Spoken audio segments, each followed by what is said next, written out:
Señorías, ministro, subsecretario, directores generales, directora ejecutiva, secretaria general técnica, amigos y amigos, bienvenidos al Ministerio de Consumo y bienvenidos a este acto de rendición de cuentas en el marco de la Semana de Administración Abierta del Gobierno que hemos titulado Transformar el consumo para mejorar la vida.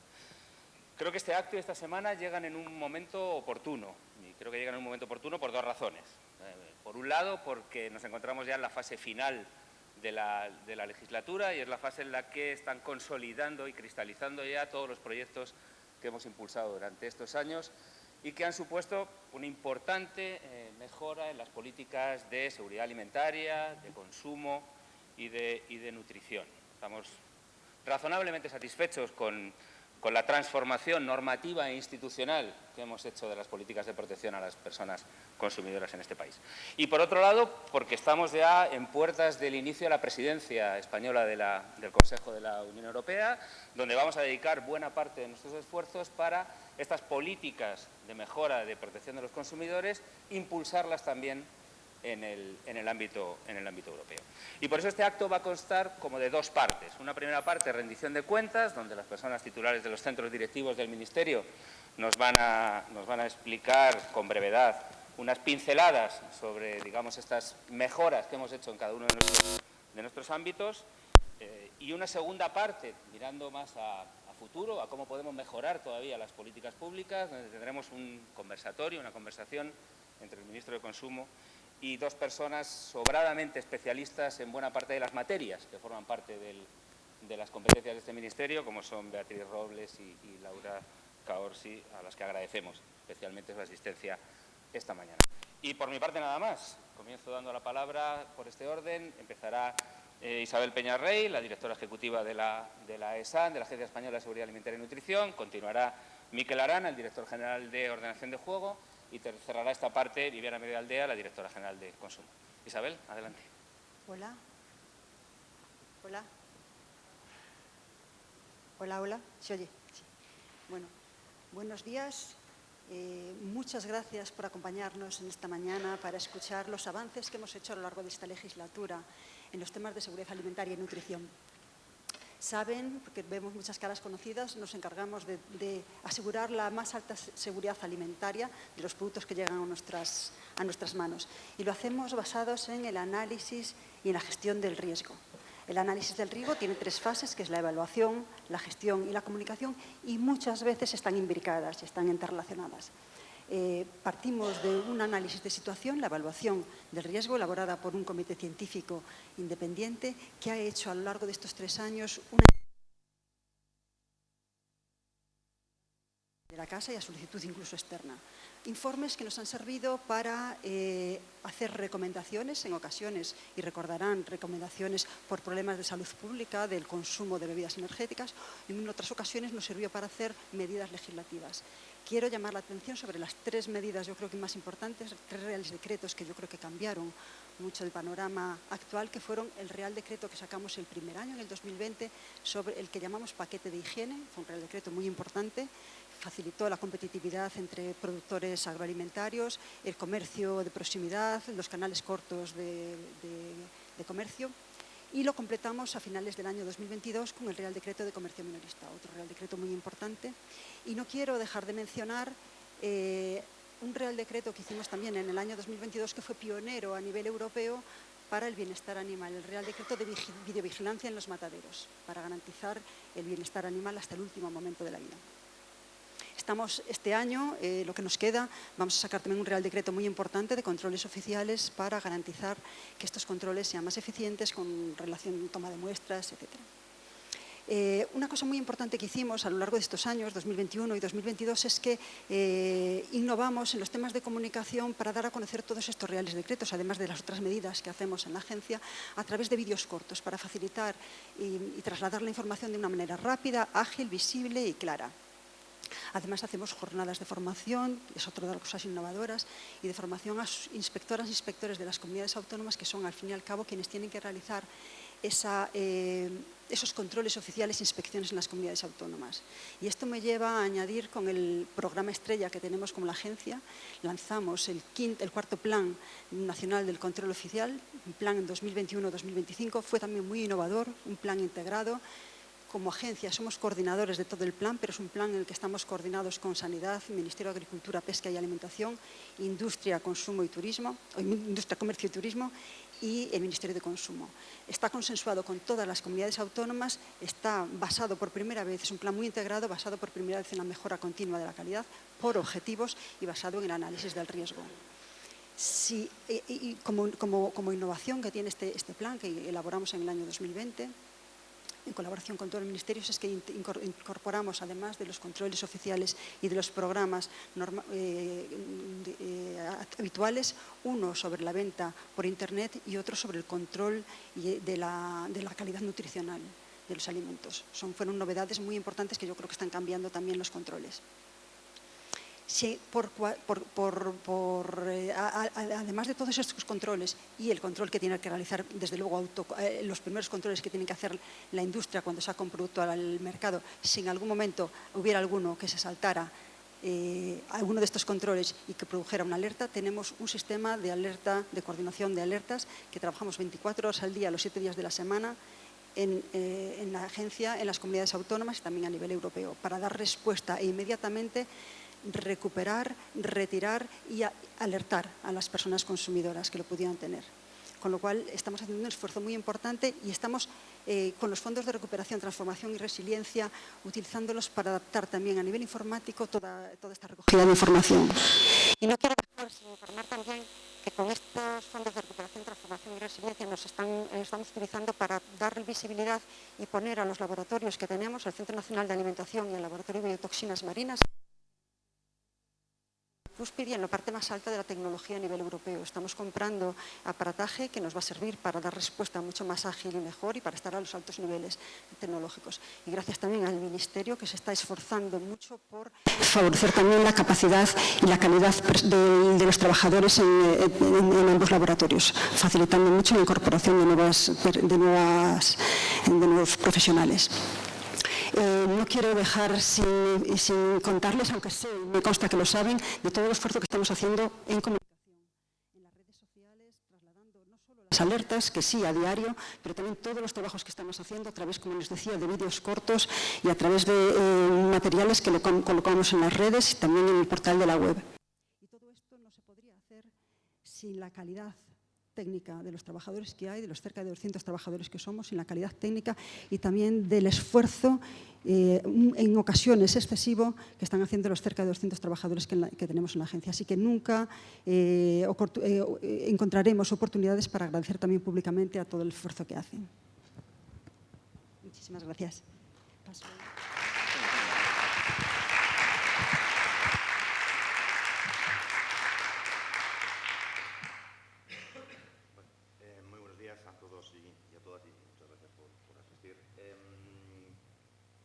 Me gustaría empezar por decir que va a ser imposible en este tiempo que tenemos intentar concentrar todo lo que se ha hecho a lo largo de todos estos años. Por supuesto, y como muy bien hacía Isabel, dar las gracias a todas las personas que han trabajado con nosotros, porque creo que si no hubiese sido absolutamente imposible abordar todo lo que hemos abordado en un ámbito como el del juego, el juego online, que no es poca cosa. Pero sí me gustaría hacer un pequeño repaso de cómo estábamos cuando llegamos y en qué punto estamos, ¿no? Y qué es lo que hemos aprendido de estos 3 años de legislatura con respecto al mercado del juego. Yo, sobre todo, subrayaría 3 elementos, ¿no? Un primer elemento que es, tal y como hoy lo conocemos, el número de jugadores del mercado del juego online español, yo creo que básicamente está tocando techo, tal y como está. Luego explicaré por qué esto es importante. Que aunque el mercado se resiste y muy a regañadientes encuentra la manera siempre de adaptarse a las diferentes modificaciones normativas que vamos desarrollando, y en tercer lugar que es un mercado que no está dispuesto a autorregularse. Es decir, por más que tiene y ha tenido ocasiones para hacerlo, no está dispuesto. Vamos a recordar un poco cómo accedemos a la responsabilidad de la dirección de juego y en qué momento. Es decir, en un momento en el que la alarma social es brutal, con respecto al juego online y al juego presencial, y yo básicamente por 2 elementos. Uno, por la proliferación de casas de apuestas en los barrios más populares y más populosos a todo lo que daba la regulación de las comunidades autónomas, absolutamente desproporcionado. Y dos, un bombardeo publicitario constante y permanente en todos los medios de comunicación, a lo que se suma, en tercer lugar, la pandemia. La pandemia y el encierro, cada uno de nosotros y nosotras en nuestras casas. Ahí es la primera ocasión en la que los operadores de juego, el mercado del juego, tiene la ocasión de autolimitarse, autorregularse para hacer justo lo contrario. Es decir, empieza a bombardear a más con publicidad a todas las personas que estábamos encerradas en nuestras casas, con el peligro que eso suponía para los colectivos más vulnerables, que son siempre el elemento al que nosotros más atención le presentamos, como es aquellas personas que o bien ya han desarrollado algún problema con el juego, exjugadores rehabilitados y aquellas personas jóvenes que estaban en sus casas, ¿no?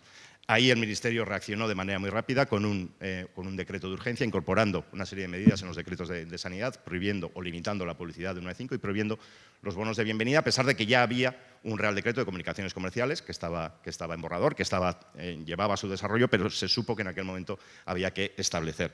¿Cuánto dinero gastó el mercado de la publicidad en ese año 2020, recordar, en pandemia? 464 millones de euros, que se dice rápido, pero cuesta mucho ganarlos y poco, por lo visto, gastarlos. A partir de ahí, visto que el Real Decreto, aquellas medidas express que se aplicaron en pandemia habían tenido pues el efecto deseado, se decidió finalmente publicar, el Consejo de Ministros aprobó el Real Decreto 958, que es el Real Decreto de Comunicaciones Comerciales, un Real Decreto que, entre otras cosas, lo que ha supuesto es que aquel bombardeo constante y permanente prácticamente haya desaparecido de nuestras vidas, en el ámbito audiovisual sobre todo, ¿no? Es decir, aquel juega, gana, que todos recordamos, ya no puede ser protagonizado por personas famosas, pero es que además solo puede hacerlo de 1 a 5 de la mañana, ¿no?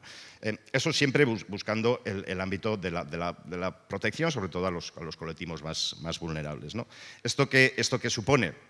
Bueno, esto en primer lugar lo que ha supuesto es un descenso del gasto en marketing, de 464 millones de euros a 372 millones de euros. Y un alivio para todas aquellas personas que les parecía, como nos parecía a nosotros y a nosotras, absolutamente excesivo la publicidad. Huelga decir, y aquí viene la resistencia del mercado del juego, que no ha sido de buen agrado para los operadores esta cuestión y que tenemos tres colectivos que han recurrido el decreto. En primer lugar, la Liga de Fútbol Profesional, en segundo lugar, la Asociación de Medios de Información y en tercer lugar, la patronal del juego online. Es decir, ese es un poco el escenario que tenemos. Lo que pasa es que afortunadamente se han pasado de frenada, han llegado al Constitucional, hasta que no resuelve el Constitucional, no resuelve el Supremo, y hasta que no resuelve el Supremo, el Real Decreto 958 está en vigor en todos sus términos. Por lo tanto, ese es un elemento que hemos ganado. Una de las cosas que más se nos repetía constantemente es, voy acabando porque veo que no me da tiempo prácticamente para nada, es que esto iba a echar a perder el mercado, que iba a desaparecer el mercado del juego en España, que todo se iba a ir al ilegal. Y, sin embargo, lo que hemos visto es que los beneficios de los operadores de juego han seguido incrementando exactamente con el mismo número de jugadores, si no menos. Es decir, cada vez tenemos jugadores que gastan más dinero en los operadores de juego, mientras que lo que no tenemos son nuevos jugadores. Por lo tanto, lo que tenemos es gente que cada vez pierde más. Y he aquí la razón de ser y el motivo del segundo decreto que aprobaron en el Consejo de Ministros hace apenas 15 días, que es el Real Decreto que regula los entornos más seguros de juego, precisamente para eso, para que para que aquellas personas particularmente vulnerables, las personas con comportamientos de juego de riesgo, las personas más jóvenes, si quieren jugar, pues que lo hagan, pero que una actividad que pretende ser de ocio no acabe transformándose en un problema mental, ¿no? En un problema realmente problemático. En ese sentido, eso es lo que hemos hecho. Hemos hecho muchísimas cosas más, pero vamos, en 5 minutos no da mucho tiempo. Queda mucho por hacer, queda muchísimo por hacer. Queda muchísimo por hacer porque, como digo, el mercado siempre encuentra las fórmulas de ajustarse a las diferentes modificaciones regulatorias que hacemos, y todavía creo que podemos avanzar muchísimo más en tener como un mercado que yo creo que es el objetivo que debemos de perseguir, absolutamente seguro, es decir, donde no haya personas con trastornos mentales de juego, con trastornos compulsivos de juego, y si las hay, sean las mínimas posibles. Muchas gracias.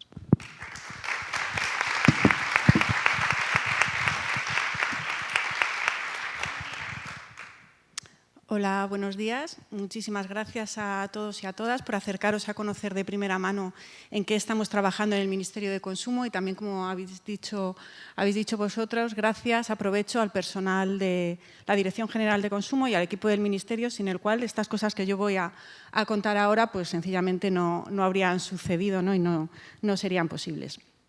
yo creo que si tuviera que sintetizar mucho, y tengo que sintetizar mucho, sobre cuáles son los dos rasgos, yo creo que dos rasgos que caracterizan lo que ha sido la acción de Gobierno en materia de consumo en esta legislatura, el primero que destacaría es que hemos ampliado y profundizado las dos cosas, lo que entendemos por políticas de consumo en este país, ¿no? Yo creo que en eso esta legislatura ha sido un punto de inflexión, yo diría que un punto de no retorno, indudablemente relacionado con el hecho de que por primera vez en la historia de España tengamos un Ministerio de Consumo y que explica que desde 2020 las cuestiones de consumo sean tratadas como políticas de Estado. Las políticas de consumo son políticas públicas de primer orden y, por tanto, ocupan un lugar prioritario en la agenda pública, en la agenda política, el lugar yo creo que siempre les había correspondido, y si son así de prioritarias y ocupan ese lugar central, son porque efectivamente inciden sobre aspectos fundamentales muy importantes de las vidas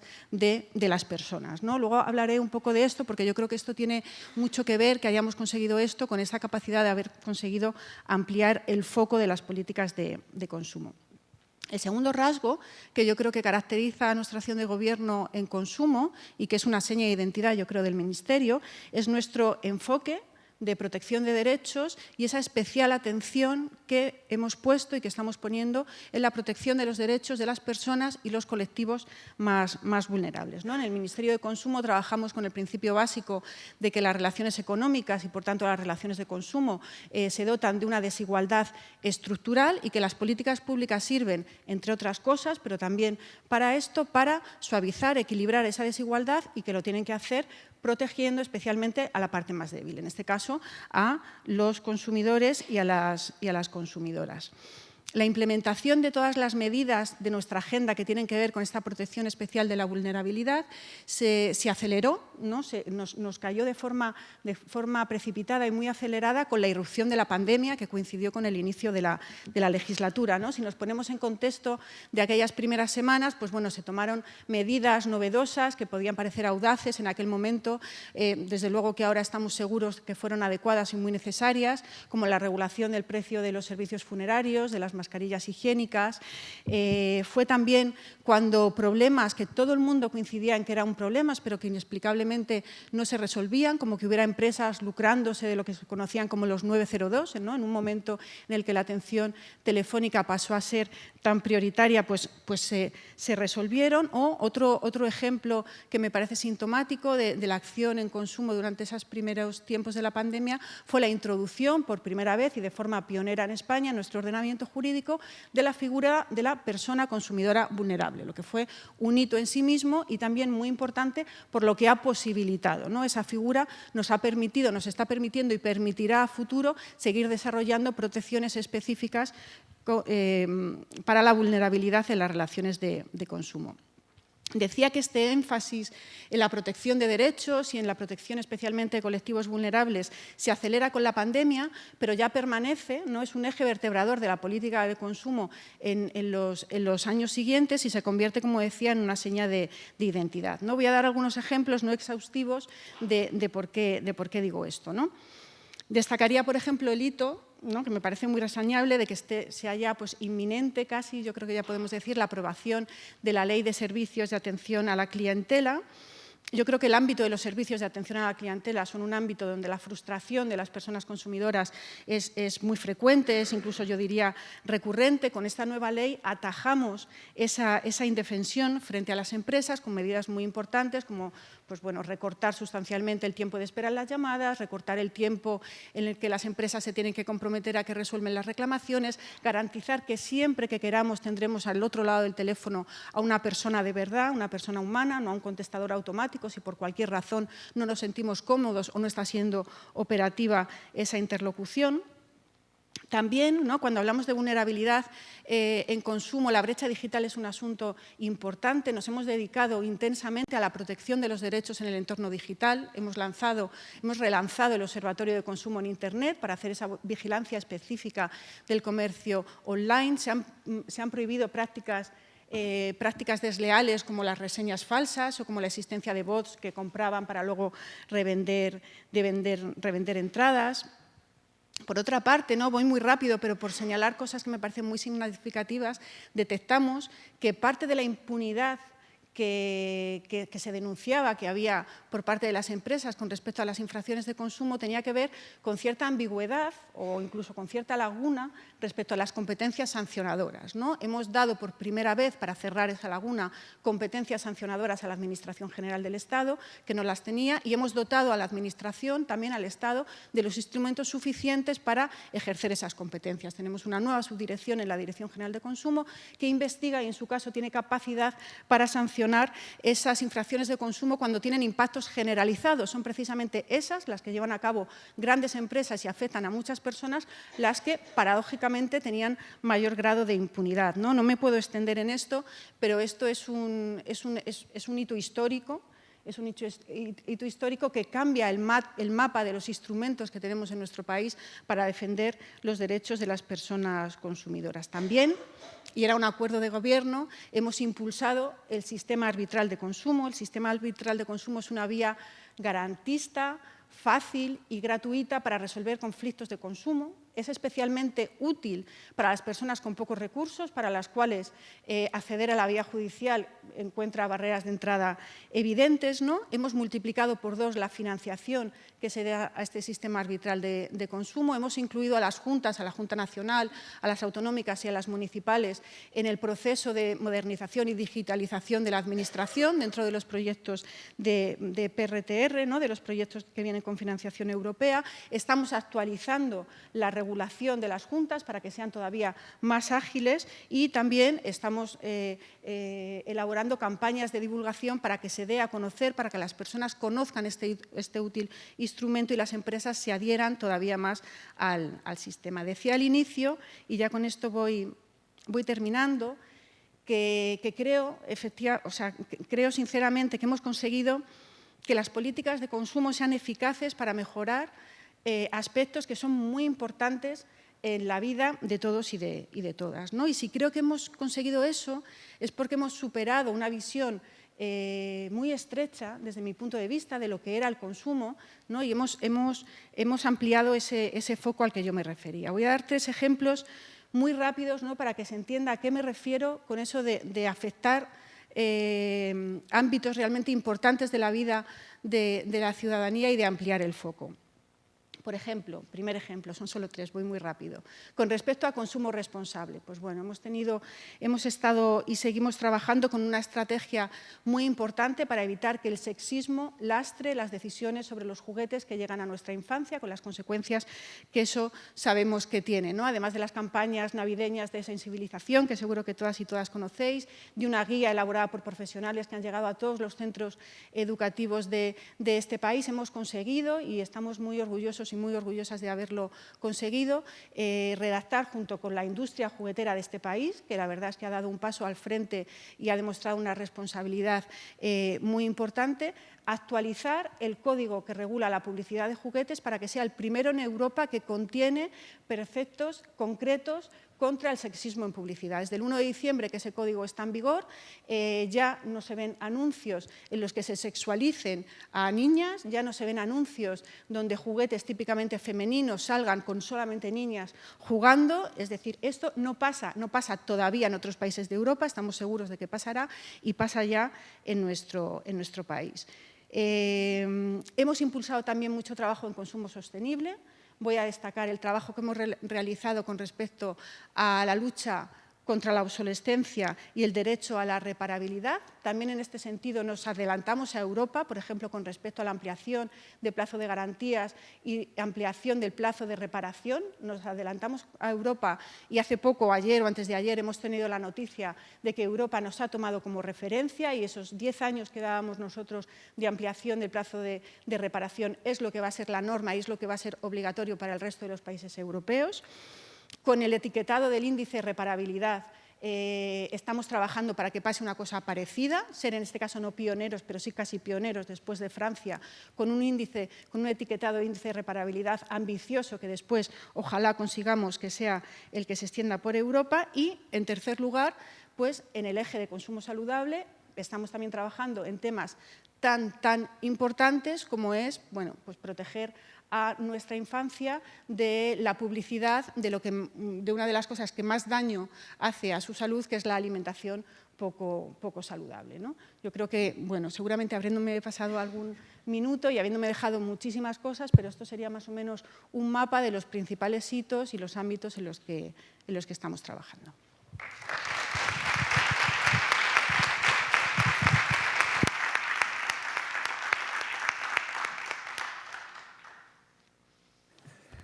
Muchas gracias, Isabel, Miquel y Viviana, por la concisión y la contención, básicamente. Bueno, comenzamos la segunda parte del evento. El ministro de Consumo, Alberto Garzón, siempre dice que nuestras políticas tienen que estar guiadas por dos principios. El principio de justicia social, evidente en un ministerio como el nuestro, y por el principio del rigor científico. Y esto es lo que hemos intentado aplicar en todas nuestras políticas y queremos seguir mejorando. Para ello ahora contamos con un conversatorio, una conversación entre el ministro y dos personas que nos ayudan y nos pueden seguir ayudando en esta materia. Beatriz Robles, que es licenciada en Ciencia y Tecnología de los Alimentos y máster en Auditoría de Seguridad Alimentaria por la Universidad de León y graduada en Nutrición por la Universidad Isabel I. Y Laura Caorsi, que es licenciada en Comunicación Social por la Universidad Católica del Uruguay y magíster en Periodismo por la UPV, la Universidad del País Vasco. Llamo a los tres al estrado para que mantengan una conversación al respecto. Bueno, pues buenos días. Muchas gracias a todos y a todas por estar aquí. En primer lugar, agradecer también pues a Rafa, a Miquel, a Isabel y a Viviana, no solo por la intervención de hoy, sino por el trabajo acumulado y a todos vuestros equipos. Es un día de rendición de cuentas, es un día de transparencia, es un día en el que de manera muy concisa habéis sintetizado algunos de los principales lineamientos que hemos venido trabajando en esos espacios y dar las gracias en nombre de, pues yo creo que de todo el Gobierno por el trabajo realizado. También lo primero que he hecho ha sido ponerme el cronómetro porque no confío en ser tan eficaz y eficiente como han sido ellos, así que voy a tratar de asumir las reglas que nos hemos dotado para esta segunda parte. Dar las gracias también a Beatriz y a Laura por la participación hoy aquí en esta segunda parte de la sesión.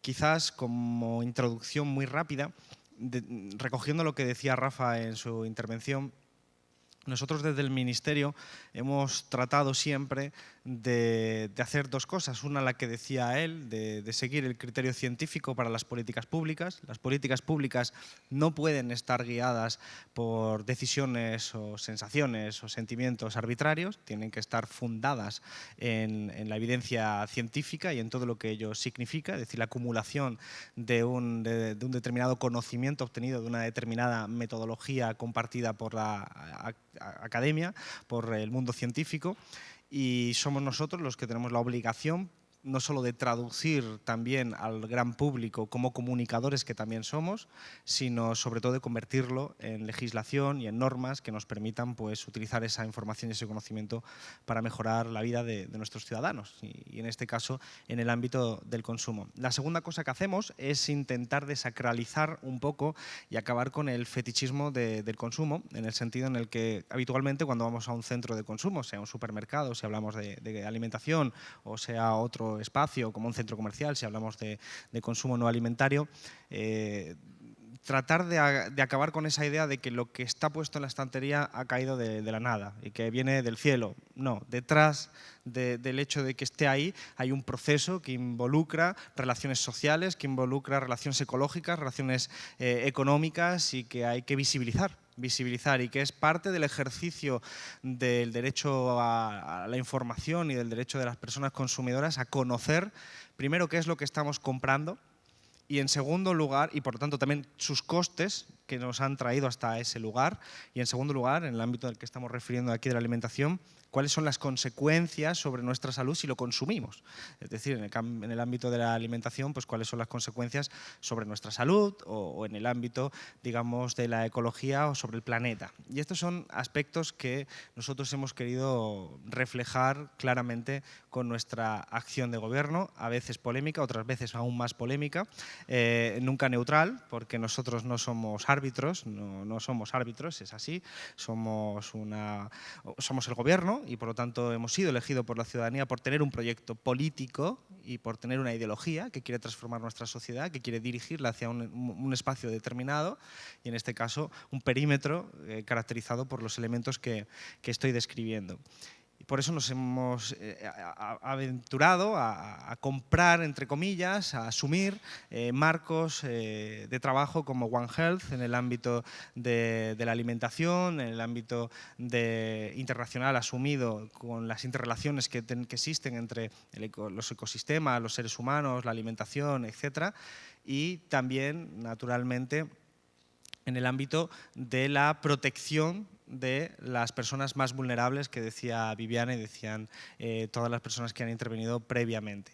Y es ahí donde quizás sirva de base para iniciar este conversatorio, porque tanto Beatriz como Laura son excelentes comunicadoras que creo que comparten esa idea que es general o que diríamos que es de sentido común, traducir la ciencia al gran público para que el conocimiento de la información permita tomar mejores decisiones a las personas consumidoras, y nosotros hemos estado preocupados porque, a pesar de esa abultada evidencia científica sobre los efectos que tiene determinados patrones de hábito alimentario en comparación con otras alternativas, parece que los indicadores tanto sanitarios como de otra naturaleza, incluidos los del impacto ecológico, no parecen estar corrigiéndose al mismo tipo, a la misma velocidad a la que se acumula la evidencia.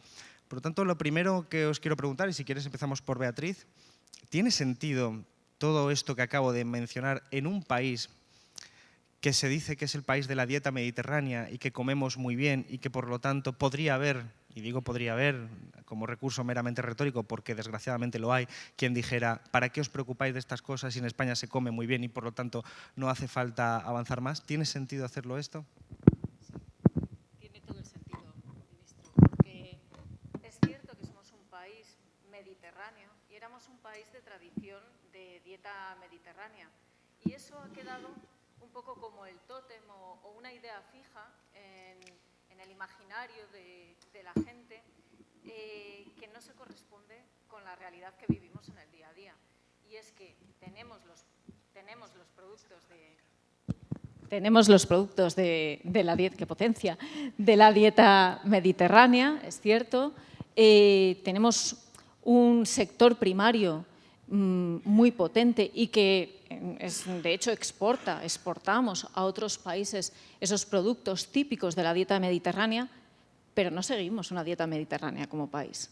Es evidente que nuestra dieta está mutando a una dieta que llamamos dieta occidentalizada, que todos podemos reconocer por un incremento en la incorporación de ultraprocesados en nuestra vida diaria, de productos que sabemos que tienen un impacto sobre nuestra salud, que no es un impacto inmediato, no les podemos echar la culpa de un día para otro, y ese es uno de los problemas. Los efectos se ven muy a largo plazo, pero es la realidad con la que nos encontramos, a pesar de esa idea que ha quedado en la mente de todos de que somos el país de la dieta mediterránea. Tenemos algunos datos. El consumo de ultraprocesados en España se calcula entre 160 y 240 kilogramos por persona y año. Y además tenemos el problema de la desvirtualización del uso de la palabra Mediterráneo. Sabemos que la palabra Mediterráneo nos evoca cualidades positivas, cualidades relacionadas con la salud, con el desarrollo, con la identidad, y lo estamos viendo cómo se usa esa palabra en etiquetados de productos que claramente no forman parte de la dieta mediterránea y que claramente serían productos que formarían parte de esa otra dieta occidentalizada de la que supuestamente estamos tan alejados por ser dieta mediterránea. Un poco por dar el panorama general de ese concepto.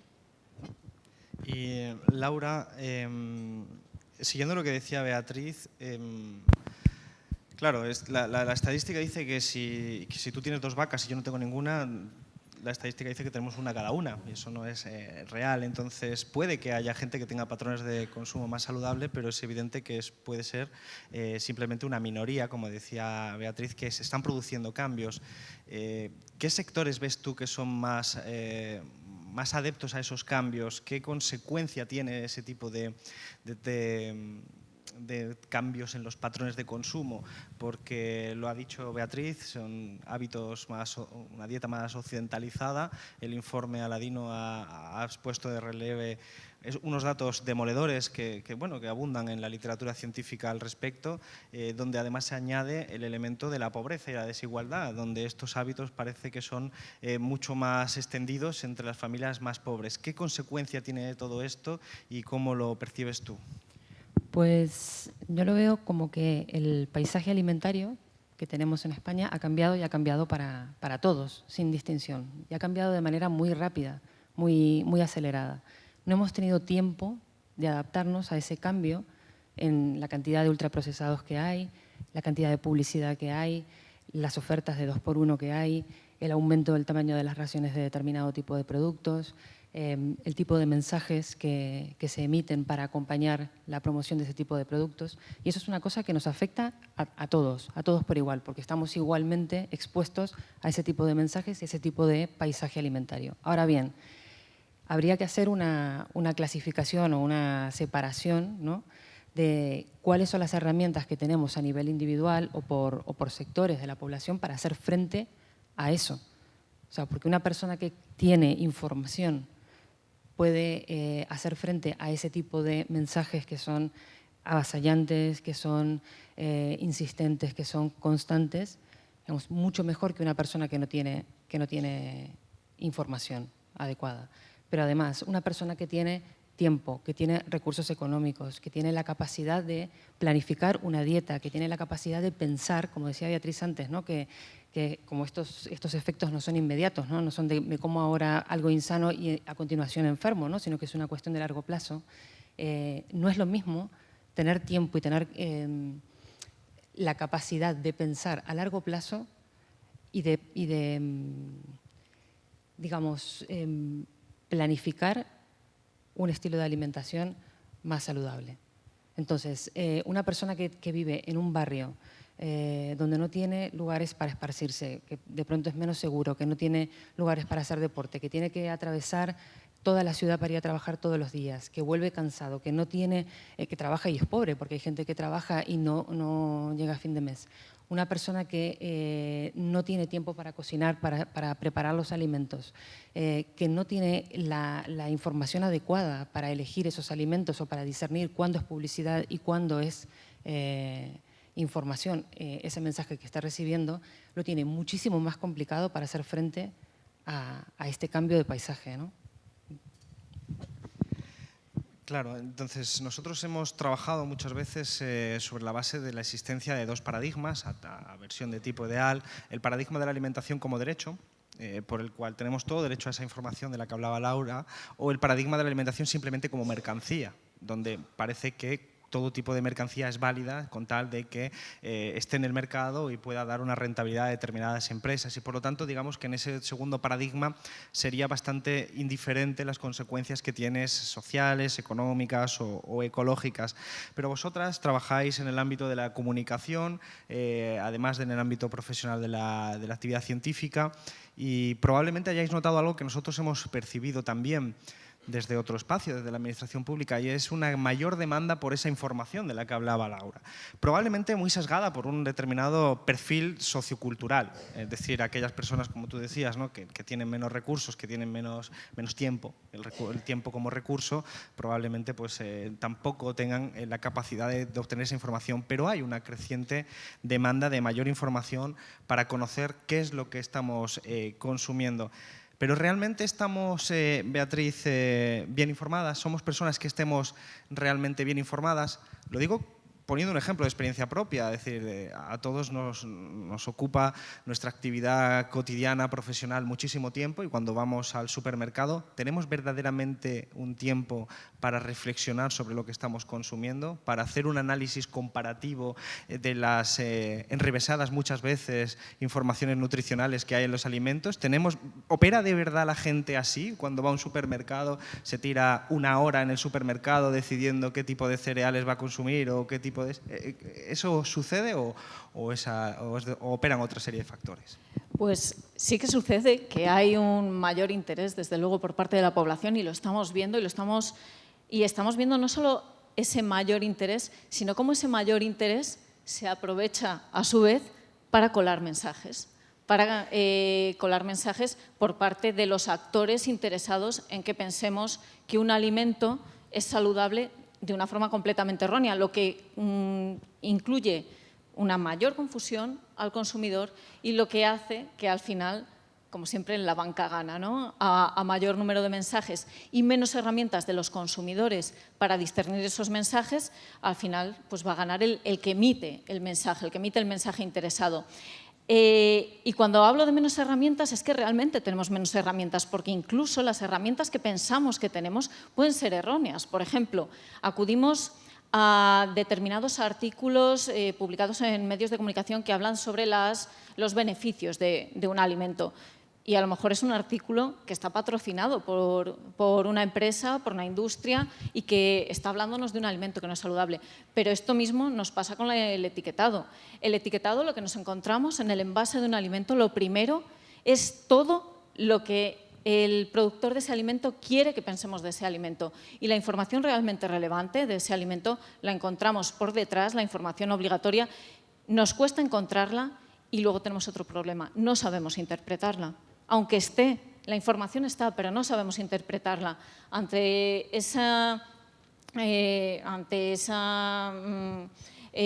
multitud de mensajes, tratamos de quedarnos o con lo más sencillo o acudimos incluso a herramientas como aplicaciones para leer las etiquetas. Y estamos como locos por el supermercado leyendo las etiquetas sin entender cuál es el algoritmo de esa aplicación, qué es lo que está penalizando esa aplicación y por qué dos alimentos que aparentemente son iguales tienen calificaciones tan distintas. Se añade información, capas y capas y capas de información que no sabemos discernir a menos que seamos especialistas en el tema, y eso es algo extremadamente injusto y extremadamente poco democrático, porque ¿quiénes pueden ser especialistas de ese tema?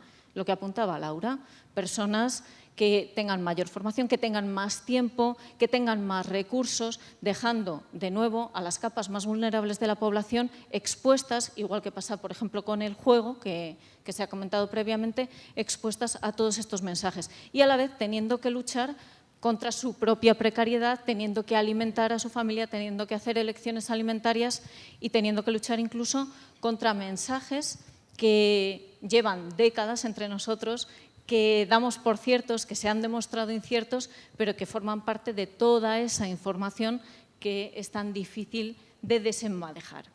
Yo, si puedo interrumpir, añadiría algo, ¿no? Que es que los supermercados son entornos hostiles para las personas. Hacer la compra… Eso es un titular.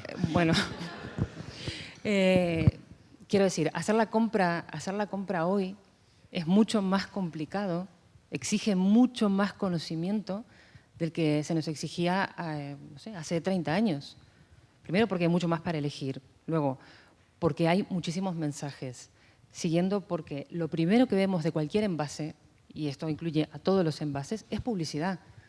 O sea, la información real, lo que decía Beatriz, la información real está en la parte de atrás. Con lo cual, cuando uno va a elegir un producto, tiene que hacer el ejercicio de, primero, quitarse de en medio todas esas cosas con colores, con letras grandes, llamativas, imágenes estupendas y tal, darle la vuelta a ese envase, leer e intentar comprender qué es lo que nos está diciendo esa información. Y esa información que está, y está porque tiene que estar, porque es obligatoria que esté, y por suerte que está, esa información también es hostil. O sea, son textos que nos tiran para atrás. O sea, literal y metafóricamente nos tiran para atrás. Queremos leer lo que tiene un envase y tenemos que alejarnos así porque la letra es pequeña, porque está apretada, porque está organizada la información de tal manera que nos cuesta muchísimo poder discernir cuánto tiene de un ingrediente, si eso es bueno, si eso es malo, cuál es la jerarquización de los elementos ahí. O sea, todo lo que pasa en el frontal de un envase no pasa en la parte de atrás. Entonces, sí que es un entorno hostil, porque no es como antes que comprábamos frescos y teníamos algunas galletas, o teníamos algunos helados, o teníamos algunos cereales. Ahora, toda la parte de ultraprocesados avanza, crece, ocupa más espacio físico, más espacio simbólico, ¿no? Nos interpela todo el tiempo desde el lineal del supermercado, ¿no? Entonces sí que es hostil y sí que es complicado, y más complicado cuando no hay tiempo. Yo estoy de acuerdo además, Laura, porque, por ejemplo, se dedica mucho tiempo y muchos recursos a saber cuál es la ubicación adecuada para que esos productos salgan a la venta. Es decir, muchos de esos ultraprocesados, muchos de estos productos que probablemente categorizaríais como más perjudiciales en un uso recurrente para los niños y las niñas, están justo en la zona de los cajeros. Las salidas siempre tienen una especie de, digamos, de reclamos adicionales a los de su propio espacio, ¿no? Y eso no es casual, eso está estudiado, hay una serie de estudios de mercado y quienes hicimos ADE teníamos que hacer exámenes exactamente sobre esa cuestión. Entonces es evidente que es la aplicación, entre comillas, científica de la ubicación espacial adecuada a ese paradigma de la alimentación, donde parece que lo único que es relevante es colocar el producto en el mercado. Y hay una pregunta que tiene una posible derivada filosófica, pero que no vamos a recorrer, pero es ¿por qué queremos lo que queremos? ¿Por qué deseamos lo que deseamos? Y seguramente hay explicaciones de carácter químico que tienen que ver con algunos de los ingredientes de muchos de estos productos, como podrían ser los azúcares, pero también hay otro elemento, y es un vector que nosotros hemos tenido muy presente, que es el de la publicidad. Es decir, la publicidad funciona. Y funciona, y quizás no hace falta adentrarse mucho en vericuetos científicos, porque nos vale con saber que las empresas dedican mucho dinero a la publicidad y no lo harían precisamente si no funcionara. Y este pensamiento simple nos lleva a ver cómo somos capaces de proporcionar esa información de la que hablaba Beatriz y de la que hablaba Laura, al mismo tiempo que evitamos la desinformación y la manipulación, que son dos categorías que yo creo que son distintas y mucha gente las diferencia. La desinformación que puedes encontrar entre gente bien intencionada, pero sin los conocimientos adecuados y que por lo tanto lo que hace es confundir, y la manipulación, que eso ya es, digamos, hay ya una intencionalidad muy directa a tratar de vender lo que no es, ¿no? La pregunta, si quieres, Beatriz, es cómo nos influye la publicidad, o dicho de otra manera y siendo un poco más sarcástico, ¿por qué no hay muñecos de Peppa Pig en la fruta y las verduras? Funcionaría. Si los hubiera, funcionaría. Y funcionaría porque, como se ha apuntado, la publicidad funciona y por eso se gastan más de 2 millones de euros diarios las empresas alimentarias, la industria alimentaria, en publicidad. No son a fondo perdido, no se gastan porque quieran sostener a los medios de comunicación donde se coloca o a los supermercados, no, se gasta porque funciona. Y funciona a muchísimos niveles. Funciona distrayéndonos de lo que es realmente importante. Funciona especialmente en los grupos más vulnerables de la población, que es el público infantil, evidentemente, que no es capaz de discernir hasta dónde es la publicidad, qué mensajes les están queriendo llevar. Y por eso es tan importante regular la publicidad de alimentos insanos dirigida al público infantil. Y sabemos que es importante porque sabemos que son medidas que funcionan. Son medidas que funcionan. Como una metáfora, podríamos hablar de que los consumidores somos alevines del Club de Fútbol de Vallecas compitiendo contra los campeones de la Champions League de la publicidad. Nosotros, las herramientas que tenemos ante este paisaje del que habla Laura son muy escasas, somos muy vulnerables, no las conocemos y, sin embargo, estamos ante, como digo, los campeones de la Champions League, que saben absolutamente todos los vericuetos para hacer llegar mensajes, para que el mensaje nos persuada, para que persuada por segmentos de población. Estamos, en ese sentido, somos extremadamente vulnerables. Somos vulnerables incluso las personas que nos dedicamos profesionalmente a ello. A veces nos cuesta muchísimo discernir una etiqueta alimentaria.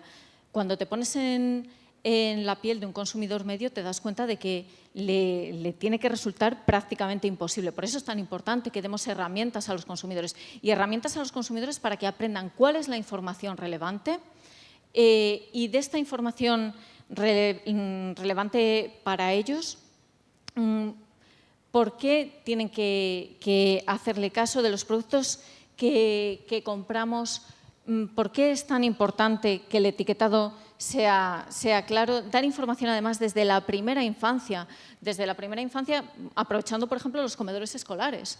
Los comedores escolares no solo como un espacio en el que alimentar a los niños, sino como un espacio en el que aprendan determinados patrones alimentarios, en el que aprendan cómo pueden entender el etiquetado alimentario. Además, es importante regular esta publicidad, es importante regular también la información del etiquetado, como digo, y es importante también que tenga un lenguaje universal, que tenga un lenguaje que todos podamos entender, que entendamos que eso es información relevante para que sea un acto democrático el comprar, para que cualquiera pueda comprar y pueda hacer buenas elecciones alimentarias. Y lo que se trata con esto, con la regulación de la publicidad, con la regulación de la información nutricional, no es prohibir alimentos, no es retirar alimentos del mercado, es empoderar a los consumidores, darles herramientas para que hagan elecciones realmente informadas, que son las únicas elecciones que al final son elecciones libres. Voy a aprovechar para meter una cuña publicitaria que decís que funciona. Sobre los comedores escolares tenemos, de hecho, un real decreto de las tareas que tenemos pendientes todavía, como decía Rafa, para final de la legislatura, que va por esa línea, que yo creo que es entender bien no solo el ejercicio en sí mismo del consumo, sino todo lo que es la pedagogía, el aprendizaje, las relaciones sociales que implica, porque además en el ámbito del comedor es una relación social, es una relación que abarca además en el campo de los comedores escolares la cuestión de la desigualdad, dado que hay muchas familias que muchas veces, desgraciadamente, solo comen los niños y las niñas si están en el comedor de los colegios o de los institutos, es sumamente importante. Y continuando con lo que decía Beatriz también, Laura, vosotras dos venís también de la universidad. Venís, y claro, yo tengo un poquito de envidia a ciencias como las vuestras que quizás no son física newtoniana, pero son bastante más exactas que el mundo del que yo vengo, que es la economía. Ya sabes que tienes un economista para cada pregunta y cada respuesta que quieras encontrar, ¿no? Tienes a Stiglitz, a Krugman y a Tamames y puedes responder prácticamente en ese abanico lo que te parezca oportuno. Pero en ámbitos como el vuestro no debería ser así. No es una ciencia social lo que vosotras trabajáis con una evidencia científica, una evidencia acumulable. Por supuesto está el ejercicio de la duda, la diferencia metodológica es parte consustancial del ejercicio científico, pero sin duda hay consensos alcanzados ya. Y esos consensos vosotras tenéis que combatirlo. Decía Beatriz que se enfrenta contra grandes gigantes. ¿Cómo podemos ayudar desde la administración pública a vuestra labor de comunicación?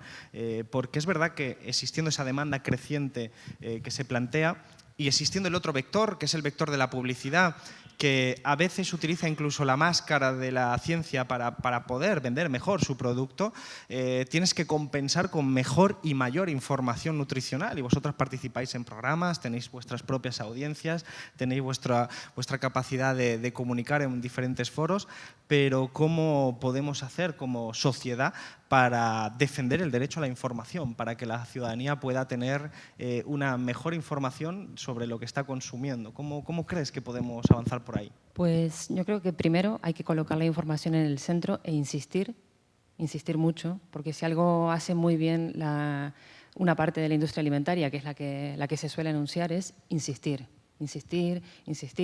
y volver a insistir, ¿no? A veces algunas de las políticas que se plantean duran muy poco, ¿no? O no tienen un seguimiento, no tienen una continuidad. Y creo que ahí perdemos una oportunidad grande de avance, ¿no?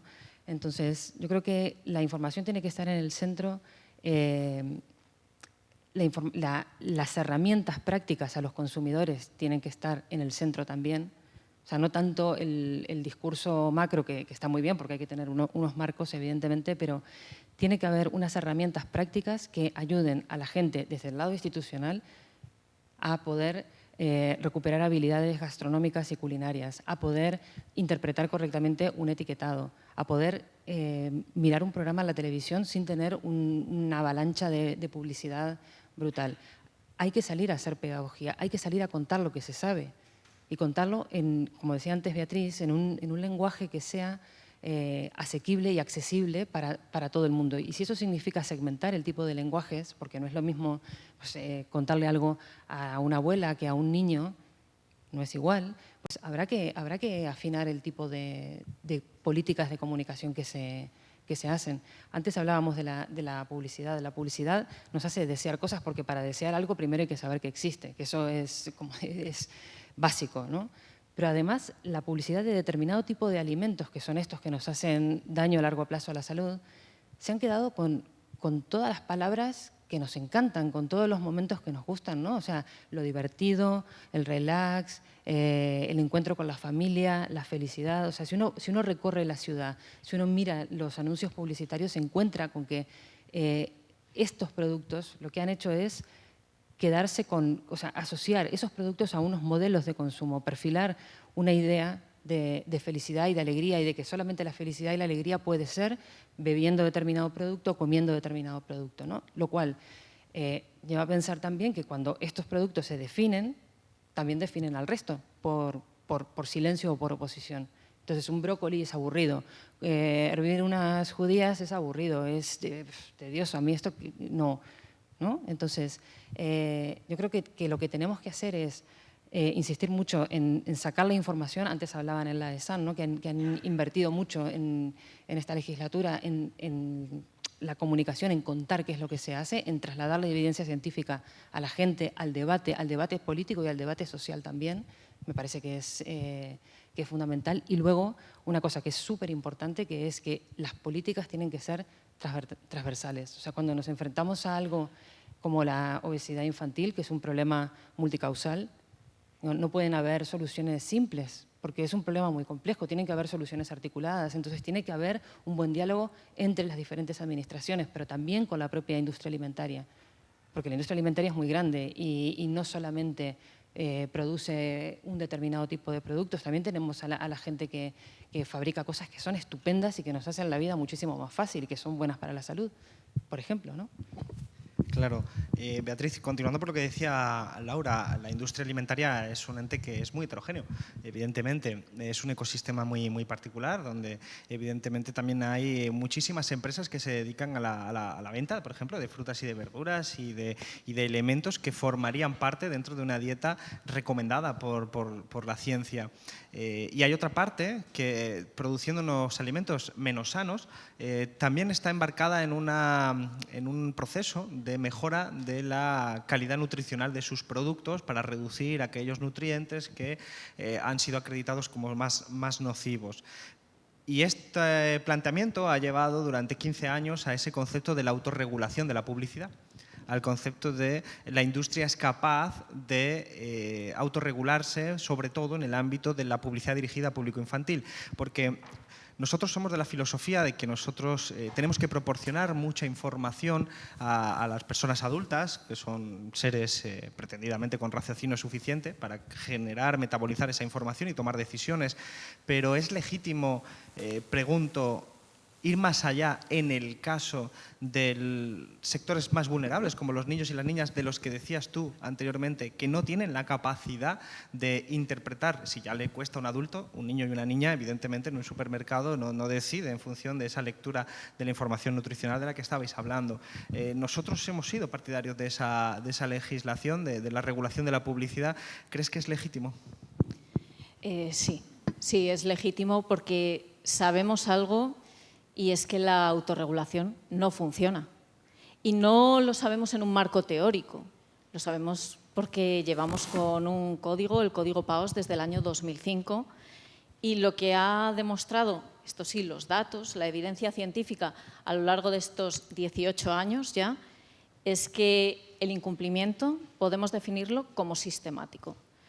Cuando hablamos de Código PAOS y de publicaciones científicas, nos encontramos que el incumplimiento en las cadenas de televisión específicamente destinadas a niños, todos sabemos qué canales son, de dibujos animados, solo para niños, el incumplimiento del Código PAOS alcanza el 75%.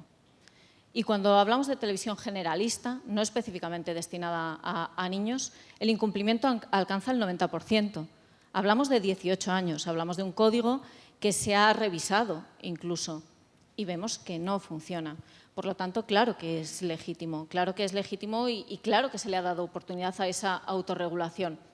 Es un poco el falso paradigma de el mercado se regula solo, ¿no? Bueno, pues es un poco eso llevado a la publicidad de los alimentos. Y además tenemos que pensar también en la industria alimentaria y en la industria alimentaria que hace las cosas bien. Y es que a esa industria alimentaria que hace las cosas bien, las prácticas desleales de otro tipo de industria le están perjudicando. Le están perjudicando y es una competencia que les hacen de forma desleal. Y a la industria que está haciendo esas prácticas que podemos considerar desleales o que está utilizando esa publicidad extremadamente agresiva, y creo que la podemos definir así, especialmente cuando hablamos del ámbito del público infantil, lo que tenemos que decirles es que la honestidad es un valor que está en alza y los consumidores cada vez demandan más información. Y es verdad que estamos muy confundidos, pero quizá habría que pensar menos, y hablo como esa parte de la industria, en el corto plazo, en el rendimiento inmediato, en el beneficio inmediato, y pensar más en el medio y en el largo plazo, porque cuando el consumidor se da cuenta de que eso que le estabas contando no es verdad, desconfía de tu marca y pierdes completamente a ese consumidor y pierdes probablemente a ese consumidor y a todo su entorno. Entonces, es una ventaja también para la industria y habría que verlo así, no en el corto plazo, por supuesto. En el corto plazo no vamos a ver beneficios ni grandes rendimientos. En el largo sí, y sobre todo vamos a ver si se consigue sacar adelante la regulación de la publicidad de productos insanos dirigidos al público infantil. Vamos a ver algo mucho más importante, que es una mejora de la salud pública, que es la intención de esta regulación.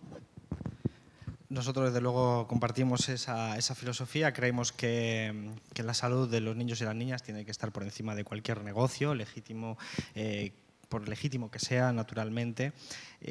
Vamos ya terminando, pero no me resisto porque soy así, no hay quien me pare en esto. La cuestión de la alimentación ha tenido cada vez mayor protagonismo, lo hemos dicho, en referente a la mayor demanda que existe por parte de la población en general, pero incluso en esta legislatura. Esta es una legislatura compleja a nivel político que ha generado mucha expectación, la primera vez que había un gobierno de coalición, la primera vez que había un gobierno de coalición en minoría parlamentaria. Hemos tenido mucha información política, pero creo que poca gente al empezar la legislatura se hubiera imaginado que íbamos a tener dos grandes flames, como se le llama habitualmente, relacionados con la alimentación: las macrogranjas y el consumo de carne, que además eran... Es que no me resisto. Eran temas que parecían muy poco sexys a principio y que de repente parecieron tocar alguna fibra, alguna hemos tocado, porque en el caso de la macrogranja fueron 15 días de comunicación prácticamente total sobre este ámbito. Yo creo que ya transcurrido el tiempo nos permite no solo hacer balance, sino tomarlo como un caso ejemplar de un intento de política pública, de una política pública para informar sobre esto que estamos comentando, en este caso con impacto sobre la salud humana, directamente la salud individual, pero también la salud planetaria y las dificultades que conlleva. Es un ejercicio donde no había discusión, quiero decir, entre científicos no había discusión, la discusión estaba en otro lado.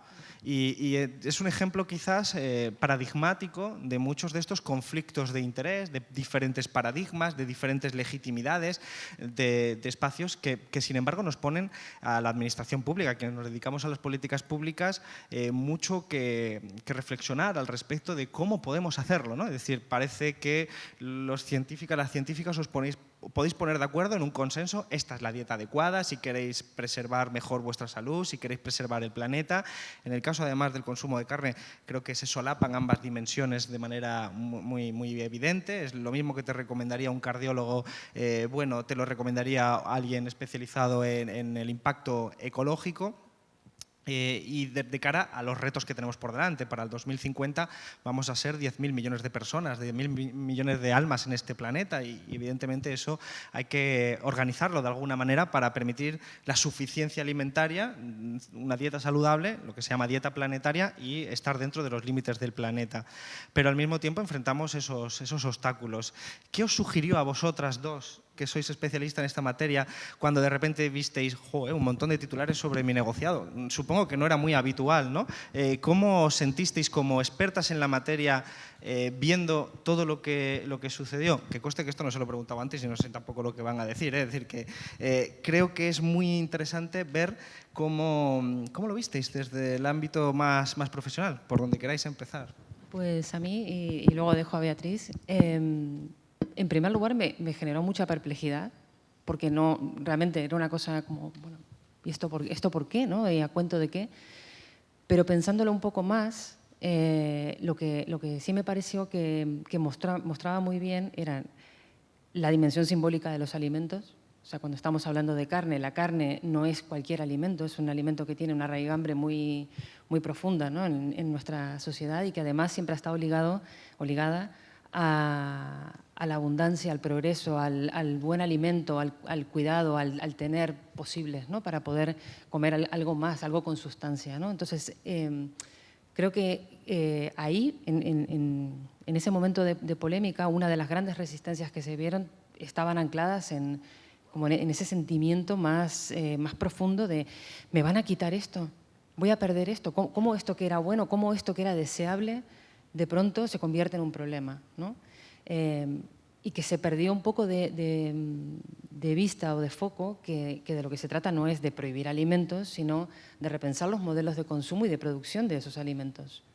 O sea, porque no se trata de ir contra la granja tradicional, no se trata de ir contra la producción que tenemos actualmente, sino de intentar frenar esta hipertrofia que hay en otras partes del mundo, lo vemos en Estados Unidos sobre todo, digamos que propone unas maneras de producir desmesurada simplemente para tener mucho a todas horas todo el tiempo y estar tranquilos con que tenemos a muchas horas todo el tiempo muchas cosas, en este caso la carne, ¿no? Entonces a mí lo que me generó fue primero perplejidad porque era inesperado y segundo me llevó a pensar en eso, ¿no? en la dimensión simbólica de los alimentos, que también a la hora de trasladar pues, cuestiones más científicas o políticas alimentarias, bueno, pues habrá que tenerlo también en cuenta para contemplar que eso puede pasar, ¿no?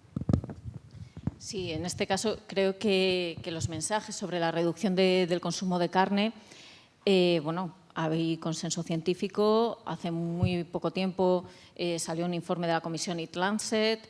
Todos los informes que se van publicando del panel de Naciones Unidas, del panel intergubernamental del IPCC, nos hablan de eso, de una dieta basada en alimentos de producto vegetal y especifican reducción del consumo de carne.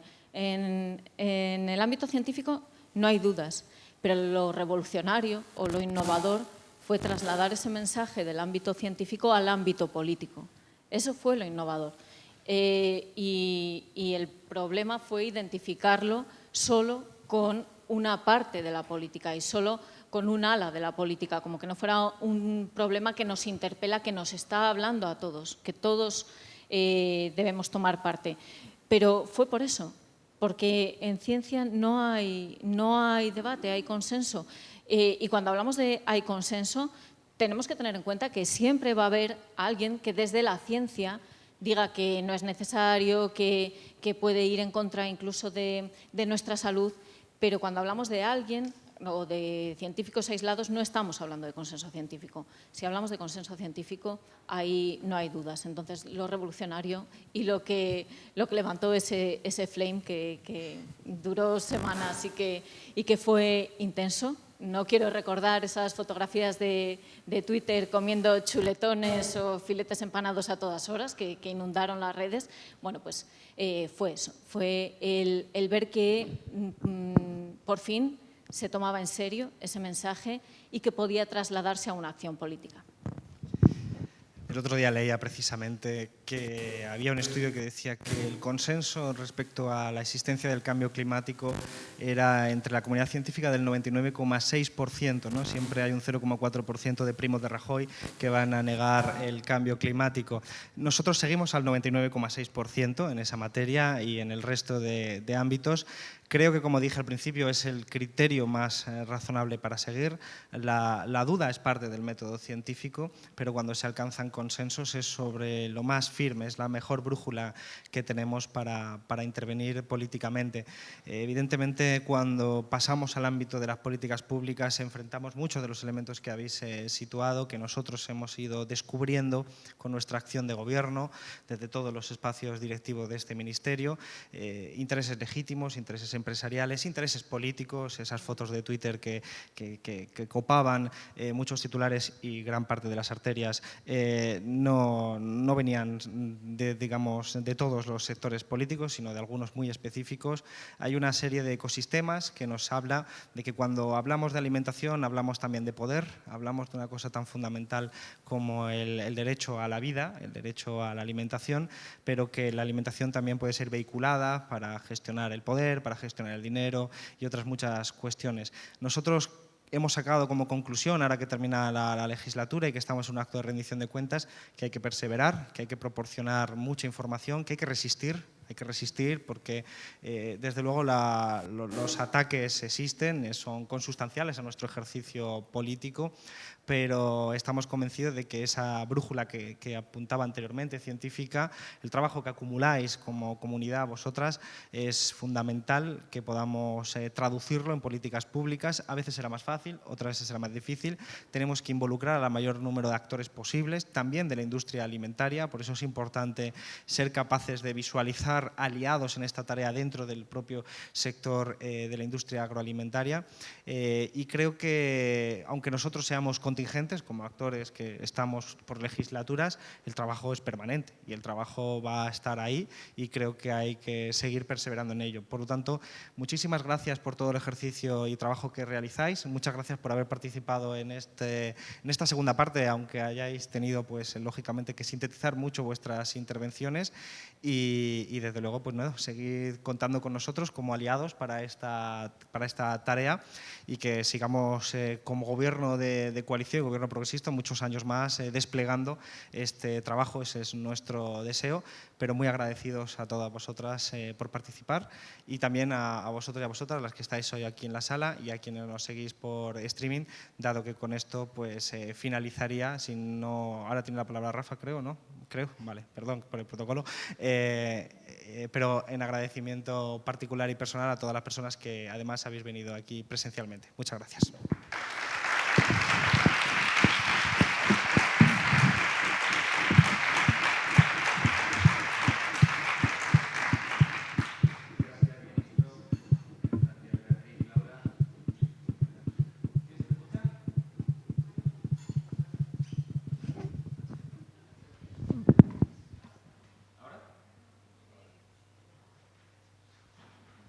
Ahora sí, ¿no? Iba a decir que muchas gracias, ministro, Laura, Beatriz, porque nos habéis dado algunos elementos clave para seguir avanzando en este camino. Permitidme que en esta clausura dedique un par de minutos a una serie de agradecimientos, porque todas estas reformas, digamos, normativas, institucionales y conceptuales que venimos realizando y que vamos a seguir realizando no serían posibles sin el trabajo de mucha gente.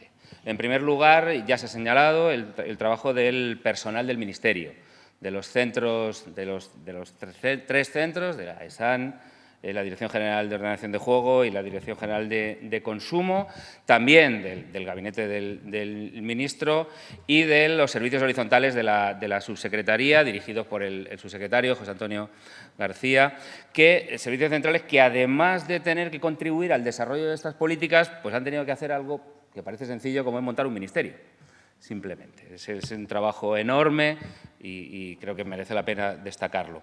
En segundo lugar, el agradecimiento también a todos los actores y sujetos que formáis parte de los diferentes ecosistemas con los que nos relacionamos y que son las partes de una relación de consumo. Por supuesto, el agradecimiento al trabajo de las distintas industrias y sectores con las que nos relacionamos, de la producción, de la distribución, plataformas, con las que mantenemos un diálogo siempre franco y sincero.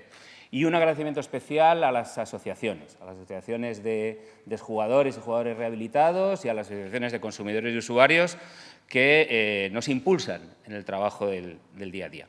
Y termino. Permitidme también un agradecimiento a los grupos parlamentarios, en especial a los grupos parlamentarios de apoyo al Gobierno, al Grupo Parlamentario de Unidas Podemos y al Grupo Parlamentario Socialista, por su trabajo, porque, un dato, todos los proyectos de ley que han salido de este Ministerio y han ido al Congreso se han aprobado sin ningún voto en contra.